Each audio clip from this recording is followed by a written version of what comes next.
Okay, so you've probably noticed it too, right? Electric cars are, well, they're everywhere now. They're becoming super common. But have you ever just stopped for a second and wondered how they actually work? It's a pretty cool question, and we are going to break it all down right now. The heart of the matter really comes down to this one simple question. We kind of get how a regular car works, right? You put gas in it and it goes. But an electric car? That's a whole different beast under the hood. So, what's that big fundamental difference? To figure that out, we've got to look right at the heart of the machine, the part that physically makes the car move. And it really is a classic showdown.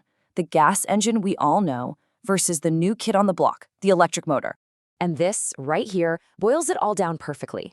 On one side, you have the gasoline car. It relies on this really complex system of controlled explosions, literally explosions, to burn fuel. But on the other side, the electric car just uses electricity to power a much, much simpler motor. That is the core difference, complex versus simple. Yeah, this is the tech we all grew up with, the internal combustion engine. I mean, it's an absolute mechanical marvel, don't get me wrong. It's got hundreds of moving parts, all working in concert just to turn gasoline into forward motion. And here is the total game changer. Electric cars? They don't have an engine in that traditional sense at all. Instead, they have an electric motor. This one single part replaces that entire complicated dance of pistons and gears. So how in the world does this motor actually get the job done? Okay, now we get to the really cool part. Let's pull back the curtain and see how an electric motor takes the energy stored in a battery and turns it into a car actually rolling down the street. It is such an elegant process, really, and it all happens in 3 basic steps. First, electricity flows from the car's battery pack right into the motor. Then, that electricity instantly creates a powerful magnetic field. And finally, that magnetic force spins a shaft inside the motor, which then spins the wheels. Simple as that. So everything hinges on this magnetic field. It's this invisible force, kind of like when you try to push 2 magnets together and you feel them pushing back. The motor just harnesses that exact same force, but it does it in a controlled, rotational way. And you know what? This is where that instant torque you always hear about with EVs comes from. That immediate, powerful acceleration happens because the force is applied directly, no waiting. And that right there is the key, just how direct it all is. You don't have all the pistons, the crankshafts, the complex gearbox. Not in the same way.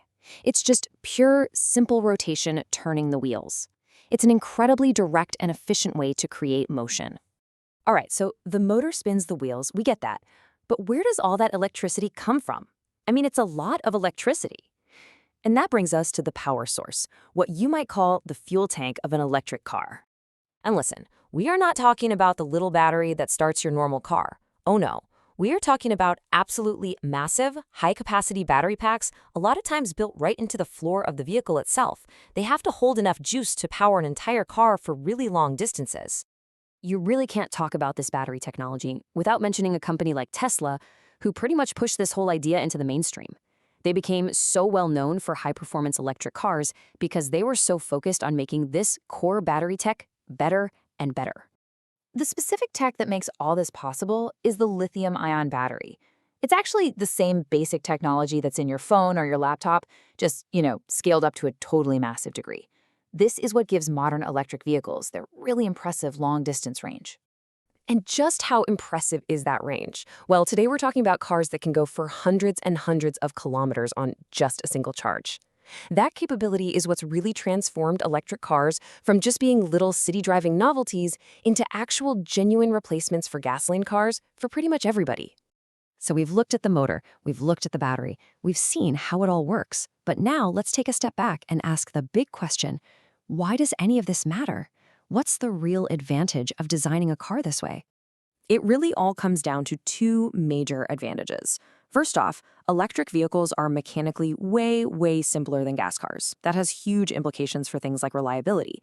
And second, they are so much more efficient at turning stored energy into actual movement, which just means less energy gets wasted. Let's just let that sink in for a minute. A typical gas engine can have hundreds of moving parts. An electric motor? It might have just a handful. That incredible simplicity means fewer things can break, it means less maintenance, and it makes for a totally different, smoother driving experience. And this shows the other huge advantage perfectly. In a gas car, a massive amount of the energy from the fuel you burn is just lost as waste heat. It doesn't do anything to move you forward. But with an electric car, a much, much higher percentage of the energy from the battery goes directly to spinning those wheels. It's just a more direct, more efficient way to get around. So, we've seen that at their very core, electric cars are just simpler and more efficient machines. And that brings up a really fascinating final question, doesn't it? If the mechanics are already this elegant and simple, what's the next big challenge? What's the next mountain to climb, whether it's with batteries or charging or materials, to get these cars to everyone, everywhere? It really makes you think.